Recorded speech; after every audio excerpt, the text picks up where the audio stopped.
Hello प्यारे बच्चों, कैसे हो आप सब। बहुत बहुत स्वागत है आज की इस वीडियो में। और आज की ये वीडियो क्लास 8 का आपका जो सोशल साइंस का सब्जेक्ट है बच्चों, यानी कि सामाजिक विज्ञान का, इसके एनुअल के एग्जाम के लिए। जी हाँ बच्चों, जैसा कि आप सभी को पता है कि जो बच्चे मॉर्निंग शिफ्ट के हैं इनका 22 फेब को, और जो बच्चे इवनिंग शिफ्ट के हैं इनका 24 फेब को आपका जो एसएसटी सब्जेक्ट है बच्चों, इसका जो फाइनल का एग्जाम है, एनुअल एग्जाम, ये होने वाला है। ठीक है, तो बच्चों इस वीडियो में आपको मैं एक मोस्ट इंपॉर्टेंट सैंपल पेपर दिखाने वाला हूं। सैंपल पेपर के अंदर किस तरीके के आपके क्वेश्चन पूछे गए हैं वो भी आपको पता चलेंगे। ठीक है, फाइनल के एग्जाम में कैसे कैसे क्वेश्चन आएंगे ये भी आपको पता चल जाएंगे। ठीक है, बहुत अच्छी आपकी प्रैक्टिस हो जाएगी, बहुत अच्छी प्रिपरेशन हो जाएगी। बस क्या करना है बच्चों, वीडियो को बिल्कुल एंड तक जरूर देखना है। ठीक है, तो चलो बच्चों शुरुआत करेंगे बिना देरी करते हुए। देखो बच्चों, पेपर आपका जो वो 2.5 घंटे का आने वाला है और 80 नंबर का आपका पेपर आएगा। इसके अलावा पेपर के पैटर्न की जहां तक बात करें बच्चों, तो हमें इसके लिए इसके सामान्य निर्देश पढ़ने होंगे। पेपर जो है ये आपका 6 खंड में डिवाइड होगा। ठीक है, और कुल मिला के आपके एसएसटी के पेपर में 14 प्रश्न होंगे। ठीक है, जो खंड का होगा इसमें एक ही क्वेश्चन होगा बच्चों। ठीक है, और इसके अंदर से 15 आपसे एमसीक्यू पूछे जाएंगे एक एक नंबर के, एक ही क्वेश्चन में। ठीक है, अभी आपको मैं बताऊंगा कि वो कौन से इंपॉर्टेंट एमसीक्यूज हैं जो कि आपके एग्जाम में आने की संभावनाएं ज्यादा हैं। आगे खंड खा बच्चों, इसमें 2 से लेके 5 ये आपके अति लघु उत्तरीय प्रश्न हैं जो कि आपके 2-2 नंबर के हैं। यानी कि आपकी जो 4 किताबें हैं ना, उनमें सभी से एक एक क्वेश्चन लिया जाएगा 2 नंबर का। ठीक है, जिसका उत्तर आपको 20 शब्दों में लिखना है बस। खंड गा की बात कर लेते हैं, तो उसमें 6 से लेके साथ ही 2 क्वेश्चन होंगे लघु उत्तरीय। ठीक है, 3-3 नंबर के, और इनका उत्तर आपको सिर्फ 40 शब्दों में लिखना है। ठीक है, फिर खंड घा आ जाएगा बच्चों, इसमें ना आपके 2 क्वेश्चन है, 8वां और 9वां दीर्घ उत्तरीय वाले, जो कि 5-5 नंबर के होते हैं बच्चों। ठीक है, और इनका उत्तर आपको 80 शब्दों में लिखना होता है। ठीक है, फिर हम 5वें खंड की बात करते हैं, तो इसमें 10 से लेके 13 ये 3 क्वेश्चन है बच्चों। ठीक है, 10, 11, 12, 13 4 क्वेश्चन है बच्चों केस आधारित। ठीक है, केस बेस्ड होंगे आपके 4-4 नंबर के। और सबसे आखिरी बच्चों जो आपका खंड 4 रहेगा ना, इसमें एक ही क्वेश्चन होगा, क्वेश्चन 14, लेकिन ये होगा मैप वाला। ठीक है, 5 नंबर का। ओके बच्चों, और देखो जो बच्चे इंग्लिश मीडियम के हैं वो पेपर के पैटर्न को यहां से देख सकते हैं। सेक्शन ए में एक ही क्वेश्चन है, बट इसमें 15 एमसीक्यूज हैं आपके। सेक्शन बी में आपके 2 से लेके 5 वेरी शॉर्ट आंसर टाइप के क्वेश्चन है 2 मार्क्स के। सेक्शन सी के अंदर question 6 and 7 short answer type के क्वेश्चन आपके 3 मार्क्स के। सेक्शन डी के अंदर 8 एंड 9 लॉन्ग क्वेश्चन आंसर हैं आपके 5 मार्क्स के। और सेक्शन ई के अंदर 10 से लेके 13 ये केस बेस्ड क्वेश्चन 4 हैं आपके 4 मार्क्स के। एंड सेक्शन एफ के अंदर एक ही क्वेश्चन है 14 मैप का 5 नंबर का। ठीक है, तो बच्चों एक चीज यहां पे मैं पहले क्लियर कर देता हूं। देखो ये जो हमारी आज की वीडियो है ना, इस वीडियो के अंदर हम अपने ऑफिशियल सैंपल क्वेश्चन पेपर को देखने वाले हैं। उसमें कैसे क्वेश्चन पूछे गए हैं ये देखेंगे बच्चों। इसके सॉल्यूशन की जो वीडियो है, ठीक है ना, सॉल्यूशन की वीडियो वो एक अलग बनाऊंगा मैं। ये वीडियो आपकी डिमांडिंग वीडियो थी कि सर जी जल्दी से ना एक हमें वीडियो प्रोवाइड करवा दीजिए, ताकि हमें पता चल जाए कि हमारे एग्जाम में कैसे क्वेश्चन आएंगे, किस टाइप के आएंगे, कितने नंबर के आएंगे, और हम अच्छे से प्रैक्टिस अपनी कर सकें बच्चों। ठीक है, तो इसीलिए ये वीडियो हम आपके लिए लेके आए हैं, जो कि आपकी डिमांड पे बोली गई है। ठीक है, तो चलो बच्चों शुरुआत करते हैं। देखो सबसे पहले आएगा बच्चों हमारा खंड नंबर का, जो कि है बहुविकल्पीय प्रश्न का।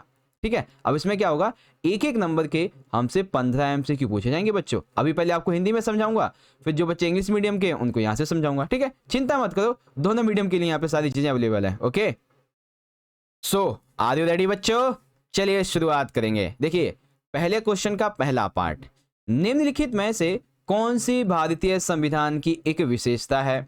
तो भारतीय संविधान की इनमें से कौन सी विशेषता है बच्चों, संघवाद यानी कि फेडरलिज्म। ठीक है, which of the following is a feature of Indian constitution, that is federalism. बच्चों मैं आपको ना सिर्फ क्वेश्चन बताऊंगा। ठीक है, अभी क्वेश्चन बताऊंगा, अगली वीडियो में जब एक नई वीडियो लेके आऊंगा ना, तो सारे क्वेश्चन के आंसर बताऊंगा। अगला क्वेश्चन, राज्यसभा की अध्यक्षता कौन करता है बच्चों। तो राज्यसभा की अध्यक्षता कौन करता है, सोचो जल्दी से। Who presides over the Rajya Sabha. ठीक है, कौन प्रेजाइड करता है बच्चों राज्यसभा को, याद करो जल्दी से और प्रैक्टिस करो ढंग से। ठीक है, क्वेश्चन थर्ड, भारत में 200 रुपए का नोट जारी होना चाहिए अथवा नहीं, इस विषय पर निर्णय लेने का अधिकार किस सरकार के पास है, यानी कि भारत में 200 रुपए का नया नोट आना चाहिए या नहीं आना चाहिए, ऐसा जो डिसीजन है बच्चों वो कौन लेगा, ये हमें यहाँ पे बताना है। ठीक है, सेम इंग्लिश में देख लेंगे कि which government has authority to decide whether note of 200 rupees denomination should be issued और इट नॉट, है ना, इस तरीके से। चलिए क्वेश्चन देखेंगे फोर्थ, इसमें कहा गया है अनुज को एक विशेष राज्य होने का क्या नाम है, विशेष राज्य होने के कारण दूसरे राज्य में कार्य करने से रोका जाता है। ठीक है, अनुज को ना एक विशेष राज्य होने की वजह से उसको कार्य करने से रोका जाता है। ठीक है, तो बताइए अनुज के किस मौलिक अधिकार का हनन हुआ है, तो यानी कि उसको ना कहीं पे कार्य करने के लिए रोका जा रहा है, तो ये बेसिकली उसका जो फ्रीडम का अधिकार है, स्वतंत्रता का अधिकार, ये उसका हनन है। ठीक है, किसका, ये उसकी जो है ना क्या बोलते हैं राइट टू फ्रीडम, उसका हनन है बच्चों। ठीक है, उसका वॉल्यूशन है। चलिए और क्वेश्चन देख लेंगे कि निम्नलिखित में न्यायपालिका के क्या कार्य होते हैं, तो विवादों को निपटाती है, न्यायिक समीक्षा करती है, मौलिक अधिकारों का क्रियान्वयन करती है, सब कुछ करती है भाई। ठीक है, न्यायपालिका सारे काम करती है बच्चों। ओके, तो जस्टिस हमारी जुडिशरी क्या करती है, डिस्प्यूट रेजोल्यूशन करती है, जुडिशियल रिव्यू करती है और इन्फोर्समेंट करती है फंडामेंटल राइट्स के बारे में, that is option number D. ठीक है, सो क्वेश्चन नंबर हमारा 6, भारतीय संविधान का कौन सा अनुच्छेद अस्पृश्यता का निषेध करता है, तो बच्चों इसके आर्टिकल के बारे में आपको बताना है, तो वो आर्टिकल है 17, यानी कि आर्टिकल नंबर 17। ठीक है, क्या नाम है, 17, यानी कि which article of the Indian constitution prohibited untouchability, it is 17। इसमें ही छुआछूत अस्पृश्यता को, अनटचेबिलिटी को खत्म किया गया है। ओके, चलिए क्वेश्चन 7, माझा प्रवास पुस्तक के लेखक कौन थे, तो बच्चों याद करो और जल्दी से बताओ कि माझा पुस्तक जो ये माझा प्रवास पुस्तक है इसके लेखक कौन थे। देन इंग्लिश में who was the author of book माझा प्रवास, सारे बच्चे आंसर करेंगे। 8वां क्वेश्चन, प्लासी की लड़ाई में नवाब सिराजुद्दौला की हार का क्या कारण था, तो प्लासी की लड़ाई में भाई जो नवाब सिराजुद्दौला थे वो हार गए थे, क्या रीजन थे भाई इनके हारने के, तो हमें बताने हैं। तो what was the reason of defeat of Nawab Sirajuddaulah in the battle of Plassey, तो क्या था बच्चों कारण, देखिए और समझिए। वैसे इसका जब सॉल्यूशन लेके आऊंगा ना तो सारे क्वेश्चन बताऊंगा, अभी एक दो मैंने इसलिए बता दिया ताकि कुछ बच्चों को ये रहे कि हाँ सर सॉल्यूशन लेके आएंगे, हमें चिंता करने की जरूरत नहीं है। ठीक है, और जल्दी लाऊंगा।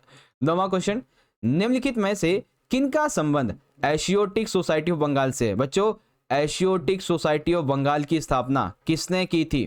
ठीक है, किसने की थी बच्चों, ये हमें यहाँ पे बताना है, तो किसी एक ही व्यक्ति ने की होगी तो वो हमें बताना, चुनना यहाँ पे कौन सा राइट होगा। ठीक है, तो who among the following is related to foundation of Asiatic Society of Bengal, तो वो कौन सा है बच्चों। ठीक है, क्वेश्चन नंबर 10, लॉर्ड कर्जन ने बंगाल का विभाजन किस वर्ष किया, तो बच्चों लॉर्ड कर्जन के द्वारा बंगाल का डिवीजन कब किया गया था बच्चों, in which year did lord Curzon partition Bengal, कब किया था। आगे क्वेश्चन नंबर 11, बहादुर शाह जफर ने अपने जीवन के अंतिम वर्ष किस जेल में व्यतीत किए थे, उन्हें जेल में डाल दिया गया था ना जीवन के अंतिम वर्षों में, तो वो जेल कौन सी थी बच्चों जहां पे इन्होंने अपना समय बिताया। ठीक है, अंतिम समय। Okay, so in which prison did Bahadur Shah Zafar spend the last year of his life, तो वो कौन से थे बच्चों, पढ़ सकते हैं।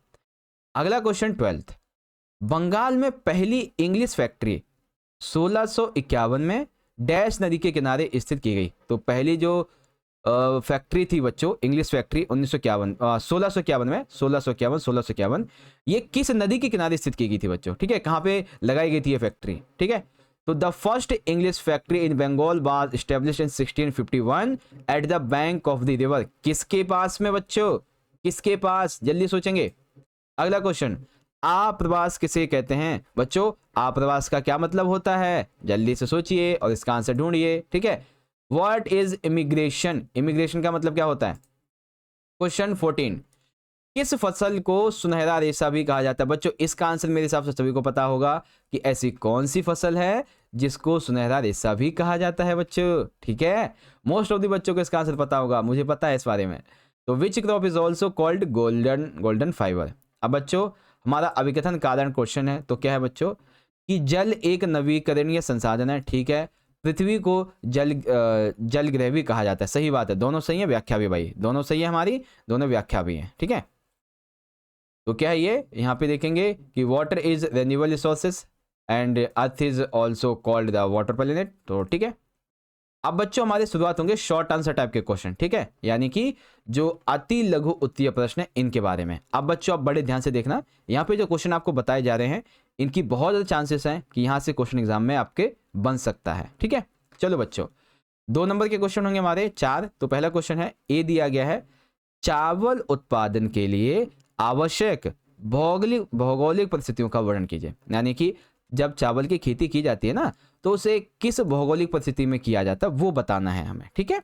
और गेहूं के उत्पादन के लिए जो भौगोलिक स्थिति है उसको बताइए। या तो चावल के बारे में बता दो बच्चों, या तो अब गेहूं के बारे में बता दो। याद कर लेना बच्चों, ये इंपॉर्टेंट क्वेश्चन है जो एग्जाम में पूछा जा सकता है, ठीक है।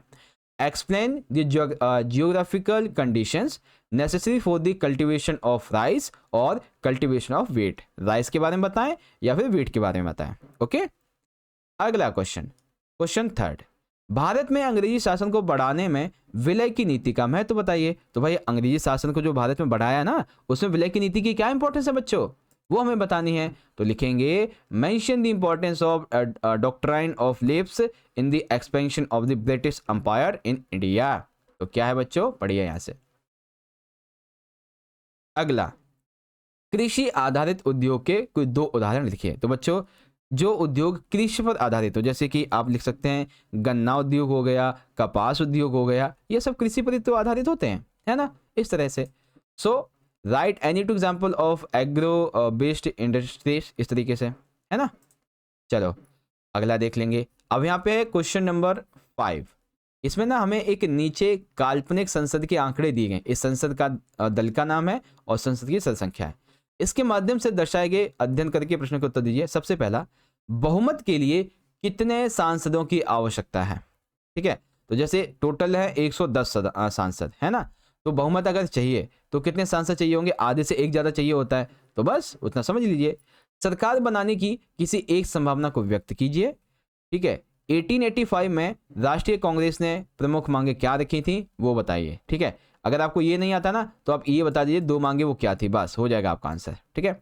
सेम इंग्लिश तरीके से देख लेंगे बच्चों कि data of an imaginary parliament is given in the table below, study the data carefully and the answer question that following questions, ठीक है। तो how many MPs are needed for majority, mention any one possibility of government formation, and या फिर ये कर लीजिए what were the main demands put forward by the national Congress in 1885, ठीक है। सो अब हम लोग देखते हैं अपने अगले क्वेश्चंस को। खंड नंबर ग है हमारा यहाँ पे, ठीक है।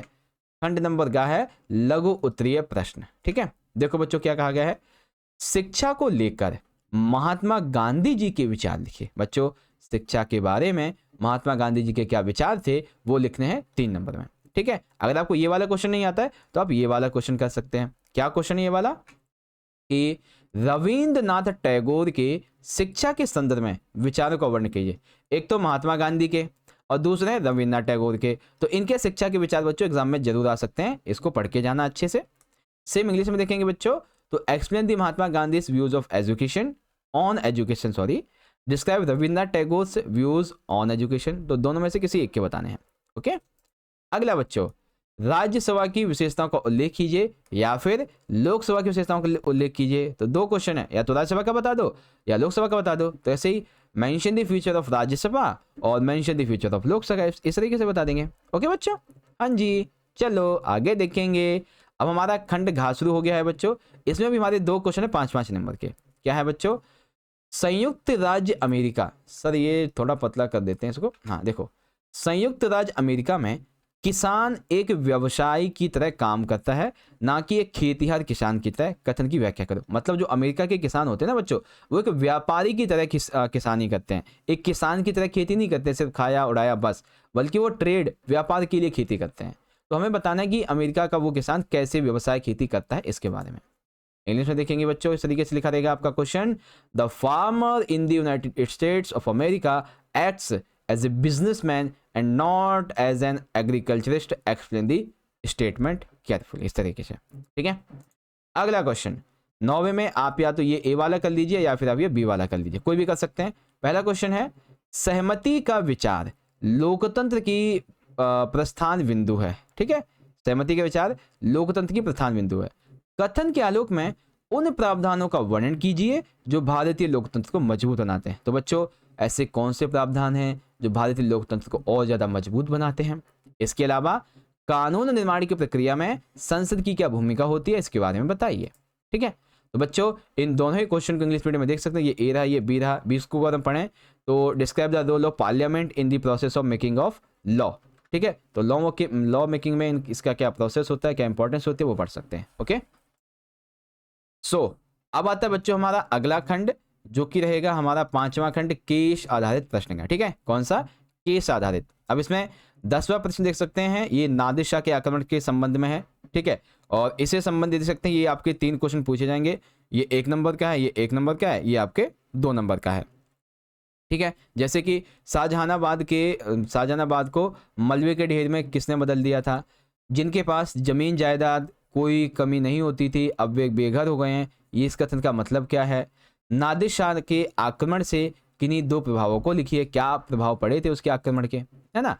सेम इंग्लिश में देखेंगे, केस बेस्ड क्वेश्चन है हमारा, और ये नादिर शाह के बारे में है। पहला क्वेश्चन 1 नंबर का, दूसरा 1 नंबर का, तीसरा आपका 2 नंबर का, इस तरीके से। ठीक है, पढ़ सकते हैं बच्चों, पूरा का पूरा लिखा हुआ है। और फिर देखेंगे यहाँ पे हमारा अगला वाला। तो अगला वाला जो है ना, वो पृथ्वी के वायुमंडल की बात करता है, ज्योग्राफी से संबंधित है। तो इसमें जो पृथ्वी का वायुमंडल है वो किन पदार्थों से बना है, जैवमंडल का अर्थ क्या होता है, 1-1 नंबर के हो गए। वायुमंडल हमारे लिए किस प्रकार लाभदायक है, ये 2 नंबर का है। ठीक है, इस तरीके से आपका ये हो जाएगा। तो सेम देख लेंगे बच्चों, ये रहा आपका इंग्लिश में भी, तो ये 1 नंबर का, ये 1 नंबर का, और ये आपका 2 नंबर का है। ओके, चलिए अगला वाला देखिए बच्चों। अब ये है हमारी लोकसभा के बारे में। ठीक है, अब यहाँ पे भारत में जो राज्य विधानसभा है इसकी बात हो रही है। तो निर्वाचन क्षेत्र क्या होता है बच्चों? राज्य की विधानसभा के लिए प्रयुक्त निर्वाचन क्षेत्र चुनने के लिए क्यों कहा जाता है, और राज्य सरकार के गठन में सत्ता पक्ष और विरोधी पक्ष का क्या अर्थ होता है, ये बताइए। तो दोनों ही बहुत ही इजी क्वेश्चन है। ठीक है, तीनों बेसिकली, तो आप पढ़ सकते हैं बच्चों। मैं जब आपको सॉल्यूशन करवाऊंगा तो आपको सारी चीजें अच्छे से समझाऊंगा। ठीक है, अभी आप क्वेश्चन देखो कैसे क्वेश्चन आएंगे और कैसे आपको लिखना है। ठीक है, तो ये रहा आपका एक और, भूमि एक महत्वपूर्ण प्राकृतिक संसाधन है, क्यों है? मरुस्थलीय एवं सघन वाले क्षेत्रों की अपेक्षा मैदानी इलाकों और नदी घाटियों में जनसंख्या बहुत ही अधिक पाई जाती है, क्योंकि वहाँ की उपजाऊ भूमि होती है, सिंचाई अच्छे से हो जाती है, इसीलिए। विश्व में जनसंख्या का वितरण असमान क्यों है? तो असमान होने के कई कारण हैं, आप पढ़ सकते हैं। और ये रहे आपके 3 क्वेश्चन। ठीक है, इस तरीके से क्वेश्चन 13 के बच्चों। अब 2 मिनट और लगेंगे, हम अपने मैप को एक बार डिस्कशन कर लेते हैं, फिर ये वीडियो कंप्लीट हो जाएगी। देखो वीडियो 20 मिनट तक की बनेगी ज़्यादा से ज़्यादा, इसीलिए मैंने बोला था कि इस वीडियो में केवल हम पेपर समझ रहे हैं, हम सॉल्व नहीं कर रहे हैं अभी। ठीक है, तो 5वां खंड है, सॉरी 6ठा खंड है, मानचित्र आधारित। अब मानचित्र में देखिए क्या है कि आपको ना एक इंडिया का मैप दे दिया जाएगा इस तरीके से, देखो ये रहा। अब इस मैप में आपको क्या करना पड़ेगा?